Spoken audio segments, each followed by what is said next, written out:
Hello दोस्तों, कैसे हैं आप लोग। मेरा नाम है दीपक और आपका स्वागत है आज के एक और वीडियो में, जिसमें मैं एक बिजनेस आइडिया का एनालिसिस करूंगा कि वो बिजनेस करने लायक है कि नहीं। चलिए देखते हैं।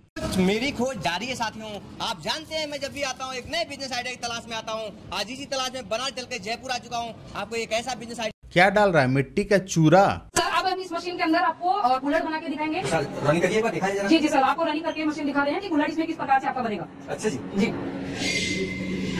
ये आप देखिए, बहुत ही अच्छा क्वालिटी का फिनिशिंग के साथ में और डिजाइनर इसमें कूलर बनकर आपका तैयार हो गया है। अरे वाह, और 1 मिनट से भी कम समय लगा। 1 मिनट से भी कम समय में आपको अच्छा डिजाइन का कूलर आप बना के तैयार कर सकते हैं। 1 मिनट से कम समय, यानी मान लो कि 50 सेकेंड 40 सेकेंड, तो 1 घंटे में कितना कूलर बना, कितना बना 100। 8 घंटे में कितना बना 800। 800 कूलर में कितना कमाओगे, 800 रुपये मिलेगा। और ये मशीन कितना बड़ा है, लेबर कॉस्टिंग क्या है, जगह का खर्चा क्या है, बाकी लेबर जो मट्टी इकट्ठा करेगा, उसे मिक्सचर करेगा, बिजली का खर्चा, वो सारा चीज़ कहाँ से आएगा। गजब गजब बिजनेस आइडिया बताता है भैया। ये सारा बिजनेस उनके लिए है जो ऑलरेडी कर रहे होते हैं, जो ऑलरेडी कुल्हड़ का बिजनेस कर रहे हैं, उनके पास बहुत सारे क्लाइंट है, या फिर मिट्टी का किसी तरह का काम कर रहे हैं, उनके लिए है। ये आप देखिए सर, इसका क्वालिटी आप देखिए, कितना अच्छा फिनिशिंग के साथ में आपका कूलर बन के रेडी हो गया। बिल्कुल। मैम का हाथ पूरा ऑयल से भर गया और मैम बता रही है कि कितना अच्छा फिनिशिंग वाला कुल्हड़ बना है। भैया इतना धीरे प्रोडक्शन और एक मशीन से काम नहीं चलने वाला है। अगर आपको कुल्हड़ का बिजनेस करना है तो आपको पूरा सेटअप लगाना पड़ेगा और अपनी फैक्ट्री वैसे जगह लगानी पड़ेगी जहाँ पे मिट्टी आराम से आती है, क्योंकि मिट्टी आप किसी के खेत में से कोड़ के ला नहीं सकते हैं। मिट्टी आपको आसानी से उपलब्ध होनी चाहिए। तो ये आपको शहर के बाहर कहीं पे गाँव में वो ज़्यादा सुविधाजनक होगा। तो शहर में तो ये बिज़नेस आप लगा नहीं पाएंगे, मुझे जैसा लगता है, क्योंकि वहाँ पर आपको भट्ठी लगाना पड़ेगा।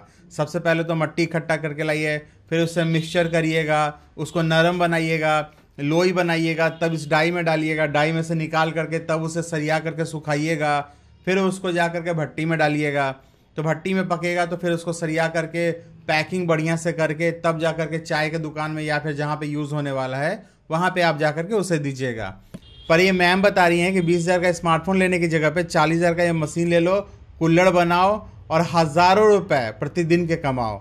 संभव नहीं है। कुछ बिजनेस ऐसे होते हैं जो देखने में बड़ा छोटा लगता है, लेकिन उसके लिए बड़ा सेटअप लगाना पड़ता है, बहुत व्यवस्था करना पड़ता है, तब जा करके आप उस बिज़नेस को कर सकते हैं। तो ये बिज़नेस कोई छोटा मोटा बिज़नेस नहीं है। इसके लिए आपको पूरा टीम चाहिए, कम से कम 5 से 10 लेबर चाहिए और 500 से 1,000 स्क्वायर फीट का आपको जगह चाहिए जहाँ पे आप इसको बना सके, मट्टी को रख सके। इसकी भट्ठी आपको बनानी पड़ेगी, स्टोरेज रखना पड़ेगा, बहुत सारे काम है इसमें। तो दोस्तों, अगर आप बिज़नेस की शुरुआत करना चाहते हैं तो इस बिज़नेस में तो मत पड़िए। इससे अच्छा है कि जहाँ पे ये कुल्हड़ बनता है वहाँ पे जाकर के संपर्क बनाइए, उनसे बात करिए कि आप उनके प्रोडक्ट का एजेंट की तरह काम करेंगे और जाकर के देखिए कि ऐसे कुल्हड़ की कहाँ पे ज़रूरत है और उनसे पूछिए कि उनको किस किस तरह के कुल्हड़ की डिमांड है और उनसे पूछिए कि वो जो लेते हैं किस रेट में लेते हैं, या फिर जहाँ पे बनता है उनसे सैंपल लेकर के मार्केट में घूमिए, देखिए जहाँ पे कुल्हड़ का उपयोग होता है, कुल्हड़ का वो इस्तेमाल करते हैं, उनसे बात करिए, उनको सैंपल दिखाइए और उनको बेचने की कोशिश करिए।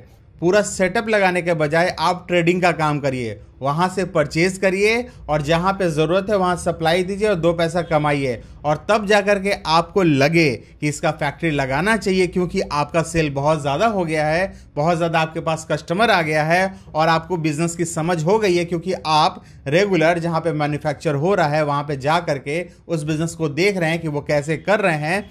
तो जा कर के आप फैक्ट्री लगाने के बारे में सोचिए, तभी आपका बिजनेस सक्सेस करेगा। नहीं तो अगर आपने गलती से ऐसे बिजनेस को शुरुआत में ही पूरा पैसा लगा करके शुरू कर लिया तो डूबने का चांसेस 99% है। तो दोस्तों, अगर आप अपने लाइफ में कोई बिजनेस शुरू करना चाहते हैं तो सबसे पहले वो बिजनेस जहां हो रहा है वहां जा करके उस बिजनेस को सीखने की कोशिश कीजिए। उसके बाद छोटे स्तर पे उस बिजनेस को करने की कोशिश कीजिए, कुछ ग्राहक बन जाए, 2 पैसे कमाई हो जाए, आपका कॉन्फिडेंस लेवल हाई हो जाए। जब आपको लगे कि आप इस बिज़नेस को अच्छे से कर पा रहे हैं, बहुत ज़्यादा ग्राहक हो गए हैं, कुछ पैसा कमा ले रहे हैं, तब जाकर के इस बिज़नेस को खुद से शुरू करने की कोशिश कीजिए। तब जाकर के इसमें आप मशीन लगाइए या फिर स्टॉक रखने की सोचिए, तभी आपका बिजनेस सक्सेस करेगा। बिना सीखे अगर आप बिजनेस को शुरू करते हैं तो उसके बंद होने की संभावना बहुत ज्यादा बढ़ जाती है। तो दोस्तों, कोई भी बिजनेस करने से पहले उसे सीखिए, समझिए, तब जाके बिजनेस की शुरुआत कीजिए। आज की वीडियो में इतना ही, मिलता हूं अगली वीडियो में, तब तक के लिए जय बिजनेस, जय भारत, नमस्कार।